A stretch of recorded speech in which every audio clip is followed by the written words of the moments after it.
Suku Minang berasal dari Provinsi Sumatera Barat, tepatnya dataran tinggi Minangkabau. Karakteristik suku Minang. Sistem matrilineal adalah sistem kekerabatan yang menarik garis keturunan dari pihak ibu. Ciri-cirinya yaitu suku keturunan terbentuk menurut garis ibu, dan perempuan lebih diutamakan dalam pembagian warisan. Tradisi merantau bermakna sebagai gerbang untuk menjadi lelaki dewasa yang tangguh. Mereka biasanya pergi berdagang menuju daerah yang ramai. Ada pula karakteristik lain yaitu rumah gadang dan tari piring yang akan dijelaskan nanti. Asal-usul Minangkabau berasal dari konflik antara penduduk Sumatera Barat dan penguasa Jawa. Mereka ingin merebut tahta di Padang Panjang. Namun, khawatir dengan pasukan Raja Jawa, mereka meminta bantuan Catri Bilang Pandai untuk menghadapi Raja Jawa. Catri menyarankan adu kerbau sebagai simbol kekuatan. Kerbau kecil milik Catri dan Datuk mengalahkan kerbau besar Raja Jawa dengan taji pada hidungnya. Dari kemenangan tersebut, daerah itu diberi nama Minangkabau, yang berarti kerbau menang. Kerambit merupakan pisau genggam kecil berbentuk melengkung yang digunakan pendekar di Minangkabau. Pisau ini dikhususkan untuk bela diri dan penyergapan. Yang kedua ada ruduih. Ruduih adalah senjata dengan bilah panjang menyerupai golok dan parang. Bedanya bilah tajamnya melengkung cembung. Senjata ini memiliki fungsi sebagai senjata yang digunakan untuk bertarung di medan perang. Yang pertama ada rendang. Hidangan ini berbahan dasar daging yang dimasak dengan santan dan aneka rempah-rempah. Yang kedua ada dendeng balado. Makanan ini berupa irisan tipis dan lebar daging sapi yang dikeringkan kemudian digoreng kering. Selanjutnya daging sudah digoreng diberi bumbu balado. Yang ketiga ada sate padang. Yang membuat berbeda dari sate pada umumnya, yaitu sate ini memakai bahan yang bervariasi, seperti daging sapi, lidah, jeroan atau jantung, usus, dan tetelan, dengan bumbu kuah kacang yang kental dan ditambah dengan cabai yang banyak sehingga rasanya terasa pedas. Bentuk arsitek bangunan rumah gadang berupa bangunan balok segi empat yang mengembang ke atas dan mengecil ke bawah. Garis melintang dari bangunan rumah gadang melengkung tajam di sebelah dua tepinya yang menyerupai tanduk kerbau. Bentuk yang menyerupai tanduk kerbau tersebut sebagai simbol kemenangan. Bentuk atap yang melengkung dan meruncing ke atas yang disebut gonjong. Karena atapnya berbentuk gonjong, maka rumah gadang juga dikenal dengan sebutan rumah bagonjong. Atap rumah gadang berasal dari daun nimpah.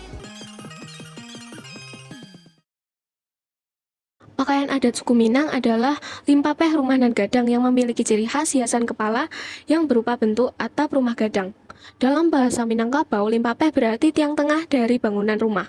Makna filosofisnya, perempuan sebagai ibu dalam keluarga adalah sosok yang penting bagaikan tiang tengah. Apabila tiang tersebut roboh, seluruh rumah pun akan jatuh berantakan. Sama seperti sebuah keluarga yang bisa menjadi berantakan jika tak ada peran ibu.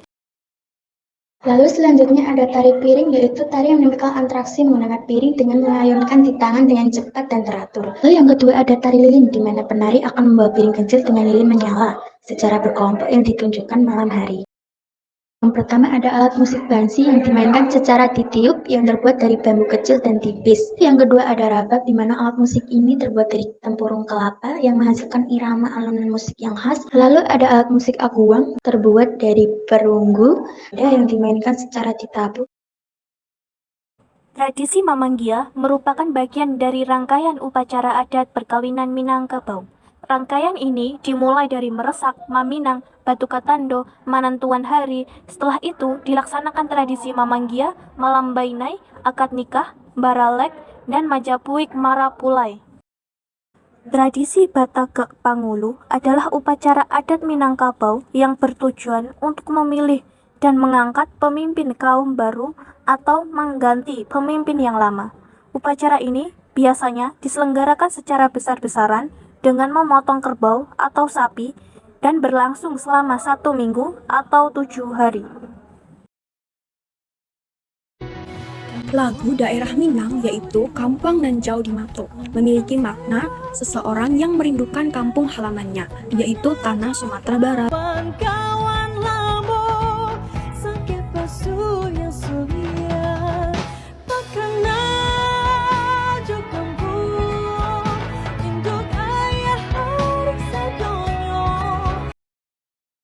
Bahasa daerah Minang merupakan salah satu bahasa yang terdapat dalam rumpun bahasa Minangkabau yang bercabang dari rumpun bahasa Melayu Sumbawa. Apa dalam bahasa Minang? A. Kata siapa dalam bahasa Minang? Sia. Kata di mana dalam bahasa Minang? Di ma. Siapa namo? Di ma tinggal? Atuh. Nah, dong.